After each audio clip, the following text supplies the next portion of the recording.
Hello and welcome back to Exothermic Plays Games. I'm Exothermic and I've been doing a daily countdown of my 366 favorite video games of all time. Coming in at number 11 is Mass Effect 2.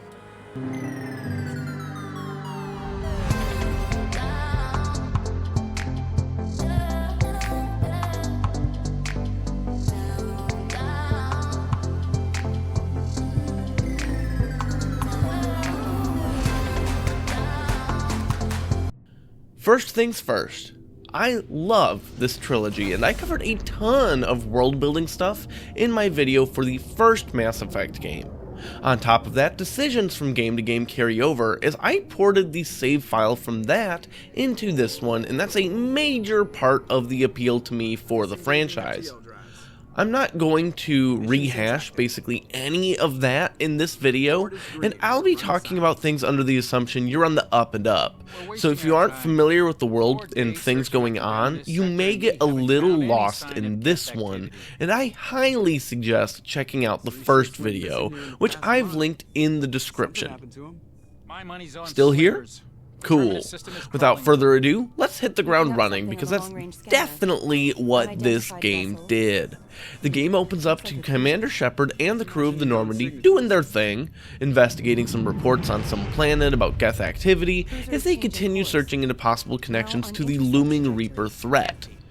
When very suddenly, an unrecognizable enemy ship spots them, despite the cloaking devices being active, and just, obliterates the Normandy like a hot knife through butter. Despite everyone's best efforts, and only some of the crew are going to make it out alive, and notably, Commander Shepard does not. This game immediately throws you into the action here, killing your character before you even get to really do anything at all.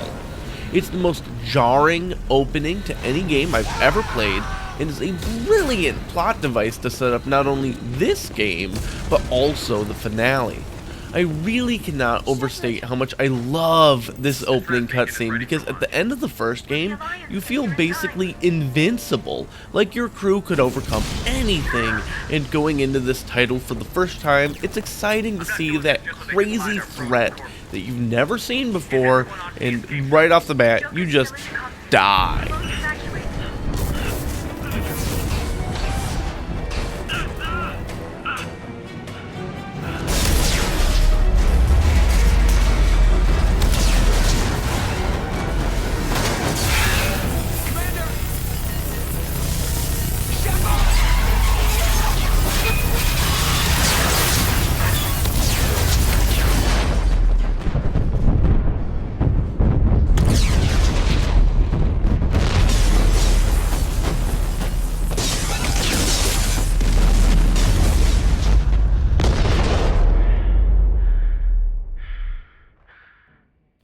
Of course, you have some of the most ridiculous plot armor ever forged, and you don't stay dead for like that long.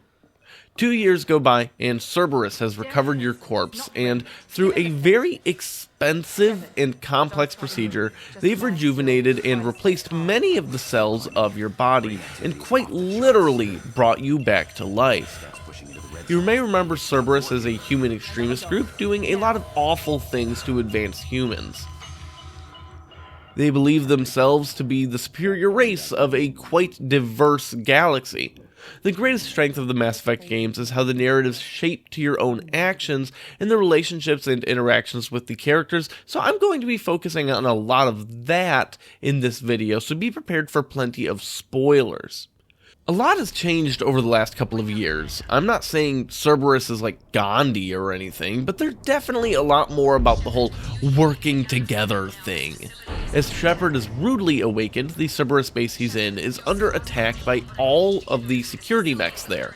A woman named Miranda is giving you instructions, and quickly you find a soldier named Jacob. Jacob's a lot more helpful in explaining your situation, and it appears that the mechs have been hacked by somebody to attack anyone on sight. As you work your way through the facility, trying to find Miranda, you find the lead doctor that had been working on your case. He's cornered by robots and you help him out, and he explains he saw Miranda get trapped by a ton of these robots, and there's, no way she made it out. As you get to the escape shuttle, who else appears but Miranda, and shoots the guy dead on the spot. Turns out he had been a liar and a traitor, and he hacked the robots to begin with. So Miranda's super cool and badass. A pretty great start to your new team. With Miranda and Jacob in tow, you're taken to another more secure Cerberus facility where you get to meet the organization's mysterious leader, the Elusive Man. This dude is a great... Okay, I'll tell you. Antagonist. Yeah, Cerberus is willing to work with others now, but that doesn't make them good. Your interests merely align. The dude still thinks humanity is the greatest thing in the galaxy, but he recognizes that the Reaper threat is real, and you're the only one that has an actual chance at stopping it. You don't agree about methods, but you want the same result, so you come to an agreement. Shepard gets his own crew, and full clearance to do anything they want, including just ungodly amounts of funding from the Elusive Man. In exchange, the Elusive Man gets a say on who the members of the crew are, and surprisingly, he doesn't just pick humans, and will occasionally make requests of you for key missions. His first request, however, is also your first mission. You don't have much time to discuss it with him because it's happening right now. Human colonies are completely disappearing on fringe worlds, with the entire population up and vanishing basically instantaneously. You have to go investigate one of these worlds before it's too late to find out what happened.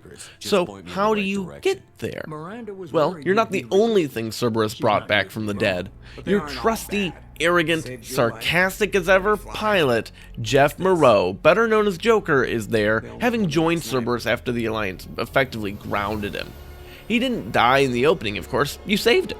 But even better than having Joker back, Cerberus rebuilt the Normandy. There's tons of upgrades this time around, and I very much prefer this version of the Normandy to the original.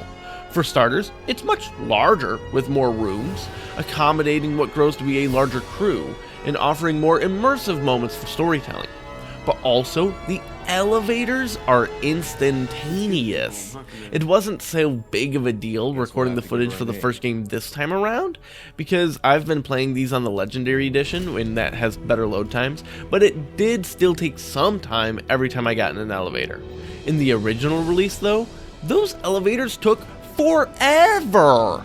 So yeah, moving around the ship is way better now, and that's great, because I love this stupid ship.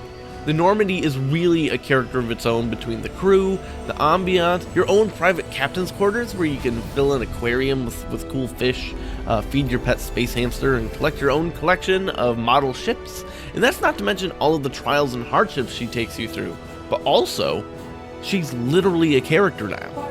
EDI is an artificial intelligence aboard the ship that handles a lot of its functions for you, like most of the ship's weaponry and other core functions. The actual piloting is still all Joker, and EDI makes that clear, but that doesn't stop him from mistrusting her.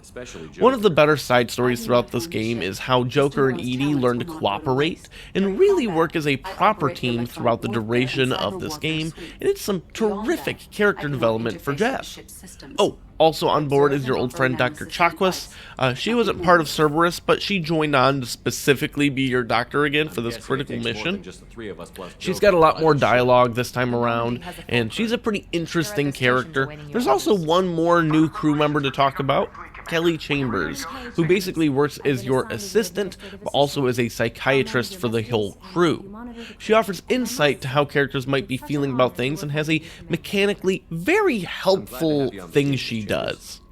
In the first Mass Effect, it wasn't really that hard for you to accidentally miss important yet optional conversations between missions if you weren't diligent about checking in with your crew all the time.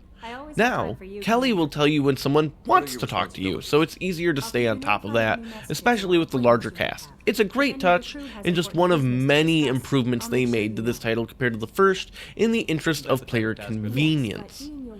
Speaking of player convenience, the combat sure is different this time around. In the first game, it was a very unique style of shooting where it was very strategic and slow, and the ammo system was this really inventive, out there heat sink mechanic. It was really cool. Yeah, Mass Effect 2 threw all that out the window. You still have guns, you still have biotics and tech, and you can kind of pause the combat, tell your squad what to do, but ultimately, the pace and flow of the combat here is much faster, and I think overall, better. You have a traditional ammo system, though some weapons are pretty hard to find extra ammo. Also, based on your character class, you're far more limited on your weapon options, making the loadouts all feel more important with which characters you bring on each mission. I really like the combat and the changes they made in Mass Effect 2, and I think it's a brilliant hybrid of strategic elements with more action-oriented gunplay that's more suitable to the story being told this time around. Oh, also, I do want to mention that the Mako is gone, and it's not missed one bit. Once you get to the colony, it's totally abandoned, except for more defense robots that have been hacked again. As you fight through them, you eventually find your old squad member, Tali. She's leading a squad of other Quarians now as they're searching for one of their own that was on pilgrimage on this planet, before everything went weird. With her help, you find the lost Quarian, and he's holed up in a bunker, having a full psychotic break. There's a lot of ways this can go, and this is one of the first parts of the game where you're making important decisions. The Paragon and Renegade systems got revamped a little bit, and they do so much more than just give additional dialogue options. During scenes, occasionally, a trigger will appear on the bottom of the screen. If it's in the right corner and colored blue, that's a Paragon choice. If it's in the left corner and colored red, that's Renegade. These allow you to interrupt scenes with a polarizing option, which will often drastically alter the course of what else may happen afterwards. Here, as a Paragon option, I turned off the monitors to break the Quarian's concentration, and he's able to snap out of whatever he's got going on and talk to me. I really like doing these Paragon and Renegade actions, and while I generally go hard on Paragon in these games, though I do intend to eventually do a full Renegade run eventually, if I can ever convince myself to be that much of a jerk, I do still occasionally do them. It forces me to be far more reactive to events rather than always having the luxury of sitting there and pondering dialogue options, and I think that does wonders for the immersion of the games. So as you learn from the Quarian, the threat that's been plaguing the human colonies is an advanced alien race from beyond the Omega-4 relay, which is totally uncharted space, and they're called the Collectors. They rarely come into Citadel species space, other than occasionally trading technology, collecting resources, plus, well, occasionally bodies. This is collecting bodies, it turns out. But what's especially crazy is how they do it. There's these bugs that come out with them and they sting people, totally immobilizing them in an instant, and then they're able to carry the bodies away. So you get off the planet before the Collectors are able to figure out you're there and capture you, but now you need a plan. This is where the elusive man starts giving you dossiers for people he's recommending for your crew. Unfortunately, none of the old people are really available. Tali refuses to go with you because she won't work with Cerberus. Rex is busy trying to unite all of the clans on the Krogan homeworld. Good luck with that. Liara is working as an agent of the Shadow Broker, the most dangerous information dealer in the galaxy. Garrus is just missing, and Kaidan actually stayed on with the Alliance, doing some crazy top-secret stuff now, and there's no way he'll team up with Cerberus, given how anti-Alliance the elusive man has always been. So you need to get some new people. We start by going to a planet called Omega, where we're going to recruit a Solarian doctor named Morden Solus. Where do I start with Morden Solus? Well, as you gain information about him and figure out where to find him, everyone tells you the same thing. He's as liable to cure whatever ails you as he is to shoot you in the head. He's a rich, complex character with strange motivations, and he's also the most brilliant scientist alive. He's on Omega helping develop a cure for this plague that broke out, decimating the Batarian population there, and he set up a clinic in the quarantine zone to help treat them as he gathers information about the virus so he can neutralize it. The problem is that quarantine zone is also a hotly contested war zone between two rival gangs on the planet, so you have to shoot your way through it all and make it to the clinic where you can finally meet the man. When I ranked Final Fantasy XII as my 20th favorite game, I talked about how Balthier is my third favorite video game character of all time. Morden Solus is number 2. I love this Solarian. I can't get into all of the details until we talk about the finale of the trilogy, but he's phenomenal. I love the way he thinks out loud and how quickly and confidently he processes his information, and seeing the way his mind works is always a ton of fun, especially when he realizes that a particular train of thought doesn't actually work. Skipping ahead a little here, you learn a ton about Morden during the course of this game, and he's far from simple. In fact, he may be the most complex character in this entire franchise, and he's one of the most dynamic characters in really any form of media. He really takes his oath as a doctor seriously in trying to save lives. However, he has a different sense of morality than most doctors, in that he believes sometimes the best way to save a life is to end a life. Most Solarians only live about 40 years, and this dude has wasted none of it. He used to work as a member of the Solarian Special Tasks Group, an elite organization of secret operatives, who would gather intel, lead assassinations, and do pretty much anything the Solarian government needed them to do, often alongside other species, for the sake of the galaxy. While he's originally vague and withholding information from you, you eventually learn he had been working with the STG to study the Krogan genophage. But then later, he tells you that he had left some details out, and that he wasn't just studying it. The Krogans began evolving past the genophage, and Morden led the project to create a new genophage and secretly disperse it amongst the Krogan population, undoing thousands of years of evolutionary work. This is, of course, actually genocide, but he's not apologetic for his actions, nor does he feel any remorse for them. He believes that if the Krogan population were to explode, it could end galactic civilization as we know it. So he's a genius, and maybe a little on the evil side even. Maybe. Why do I love him so much? Well, you'll have to wait on that one, but his background in musical theater definitely helps. I'm sorry. I know that was important, but you performed Gilbert and Sullivan? I am the very model of a scientist Solarian. I've studied species Turian, Asari, and Batarian. I'm quite good at genetics as a subset of biology because I am an expert, which I know is a tautology. My xenoscience studies range from urban to agrarian. I am the very model of a scientist Solarian. After recruiting Morden, I decided to grab the other person waiting for me on Omega. There's a mercenary we're supposed to recruit called Archangel. Long story short here is that he's like a counter-mercenary, and him and his gang have been cleaning up the streets on Omega, taking out all the career criminals in the process, and the biggest gangs, who all severely hate each other, have agreed that they hate Archangel even more and teamed up to raid him.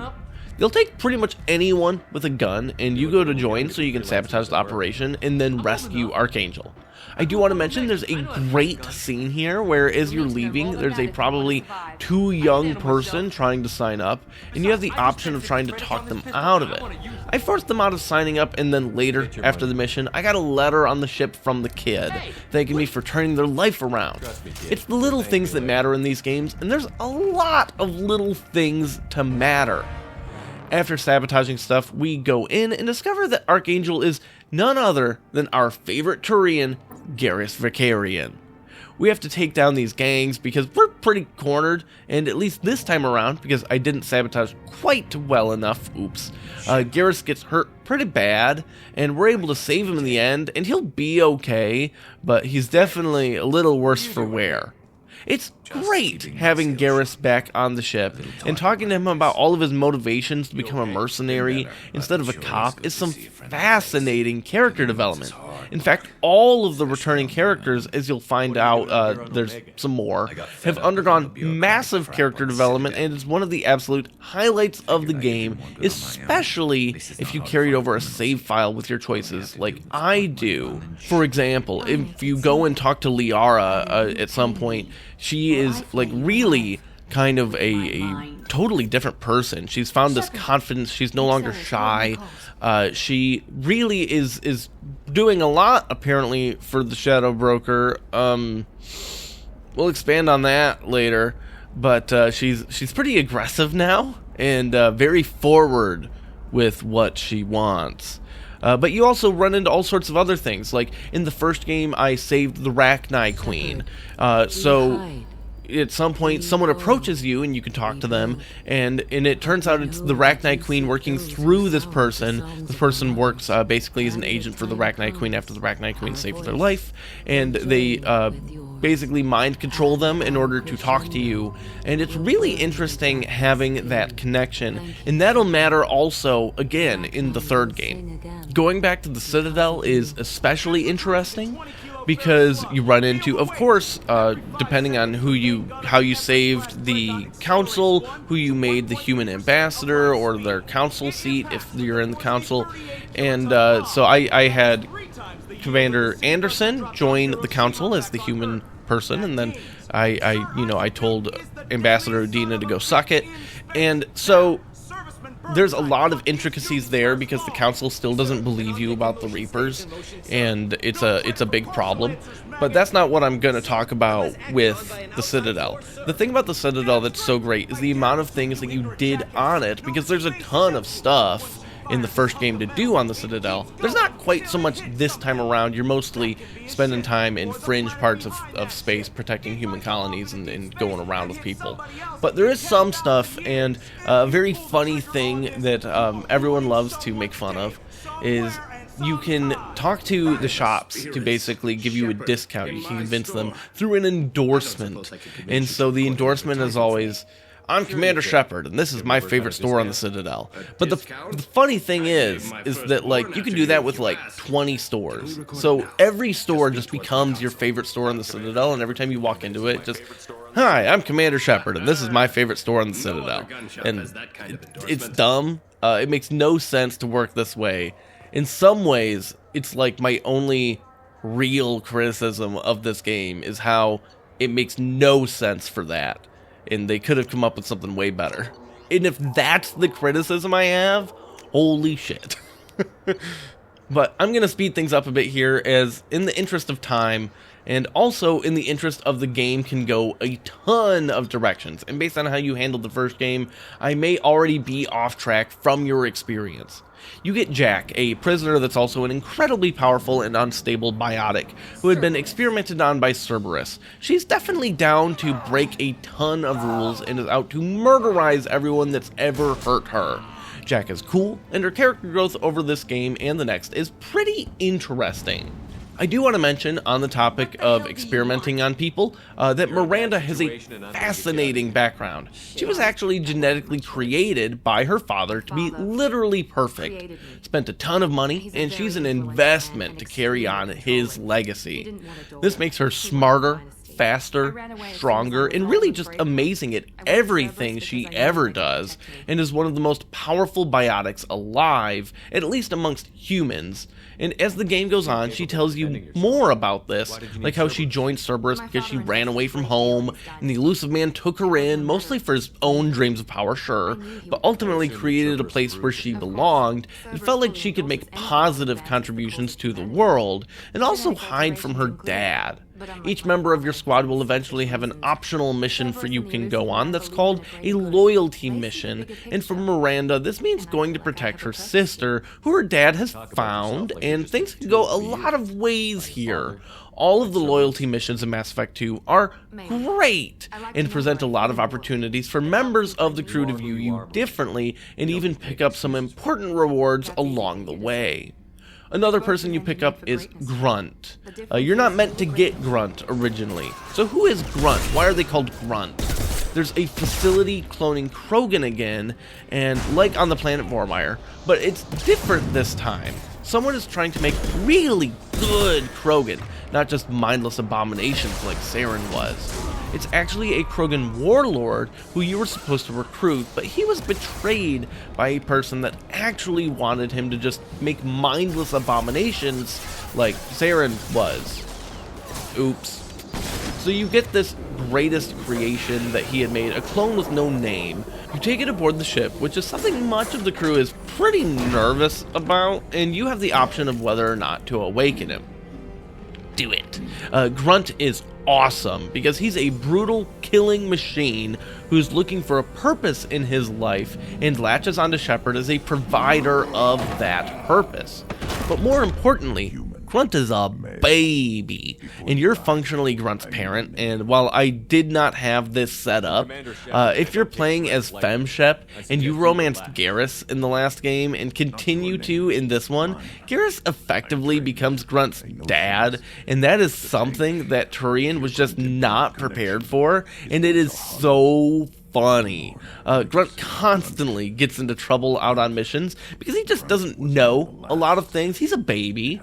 He's just a baby. And you have to work with him and on how to deal with most situations. So you have to like coach him through it. And it's just a very unique dynamic with a lot of room for interesting things to happen. But once you get that initial crew together, the Elusive Man sends for you again. There's another colony disappearing, and this time, we're able to get the most advanced warning we've ever gotten, and Mordin has been able to develop something to protect us. The trouble is, at least in this playthrough, Kaidan's there. He's stationed as an elite operative for the Alliance military and has been trying to get some defense towers online, but has run into some issues. Unfortunately, he's paralyzed by the Collectors, but they're not expecting us. Critically, while on this mission, we managed to save about half of the colony, including Kaidan, but not all of them. We also see how the Collectors work, and that there's Reaper husks, but they seem different than before. So obviously the Collectors are working with the Reapers, but we don't know to what end yet, and these husks are also obviously not from the colonists. After we save people and Kaidan reawakens, he's shocked to see us. Obviously, Shepard is supposed to be dead after all, and he's also pissed that we're working with Cerberus. Not every reunion you have in this game is going to be a happy one, and he's really angry about the whole situation. He fell into this deep depression when you died, and now you're unrecognizable to him, allying with who he sees as the scum of the galaxy. It's a shame, because I really like Kaidan, but he refuses to join you and doesn't seem to like you anymore either. After confirming that the Collectors are, in fact, working with the Reapers, you need to recruit more members to your squad, while also working on a plan to get through the Omega-4 relay. I'm skipping through this for you. You managed to recruit Tali on a remote archaeological site, but actually you can also recruit a Geth. That's right, the artificial intelligence murderous robots that were all about trying to end your life in the first game. It turns out that one of them is actually good, and you can actually recruit them, much to Tali's dismay, though that changes over time and is a wonderful little subplot.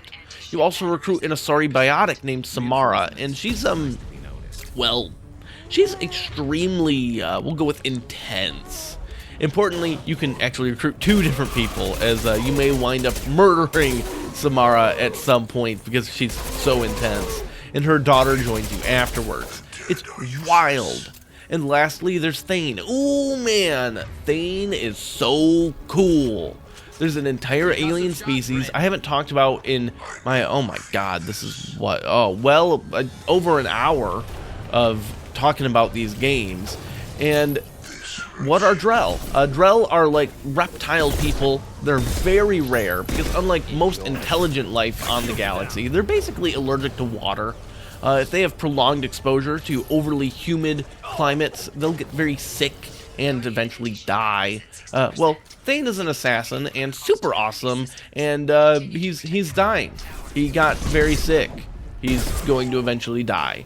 So he's trying to make the most of his life by making big changes in the galaxy, which is why he's such a great assassin and also such a great asset to your team. And the assets to your team really matter. Over the course of the game, you're repeatedly reminded that your mission here is pretty much impossible and suicidal. Nobody has ever gone through the Omega-4 relay and come back alive, other than the collectors. We have no idea what you'll find out there, and in fact, it might be suicidal. Depending on how well you prepared from training your squad mates, doing their loyalty missions, buying upgrades for all your gear and your ship, and pretty much everything you've done throughout the whole game, including ultimately assigning roles for everyone for the big mission itself, you might emerge with everyone alive, nobody alive, or anywhere in between. It's a very long mission with several legs where you're going to go through every member of your party, basically, and you can do lots of combinations, and if you do it right, everyone will do their job perfectly. And it's possible to just fail, though, and I don't mean in an "oh no, you died, well, reload and try again, kid" kind of sense. No, I mean narratively, you finished the game, and the story is just that you failed. The ending to Mass Effect 2, while it's not the end of the whole story here, is the strongest ending to any game ever made, and the adrenaline from doing the whole suicide mission and nailing it is incredible. Plus, telling the Invisible Man to lose your number at the end is extremely satisfying, and I definitely thought everything through a whole lot going in with the first time I played this game, and everyone made it through alive in the end, and that was a terrific feeling, and I felt like the greatest commander in the galaxy. Plus, the music here is remarkable. I love the suicide mission music, and it's the cherry on top of what was already one of the greatest scores of all time. I still listen to that song way too much whenever I need to get pumped up for something. Mass Effect 2 not only has one of, if not the greatest starts to any game ever made, it also has the greatest ending to any game ever made, and the sheer adrenaline of it all makes one of the most memorable gaming experiences of my entire life, and there's just all of this great meat in the middle as well, and it just all keeps building up and up and up. I talked about in the first video how every game is better than the last because of how everything you do in the previous title works into the next. Now there's going to be threads that are from the first title that didn't really show up yet here, but will affect things in the third, and then of course stuff in 2 that go into 3. And it's just all such a great ramping up and building up of all of this stuff. But I need to save that for the third title instead of talking about it here. Thank you for sticking around for this is one of my longer videos. I hope you enjoyed it. I hope you especially enjoyed Morden. I love Morden.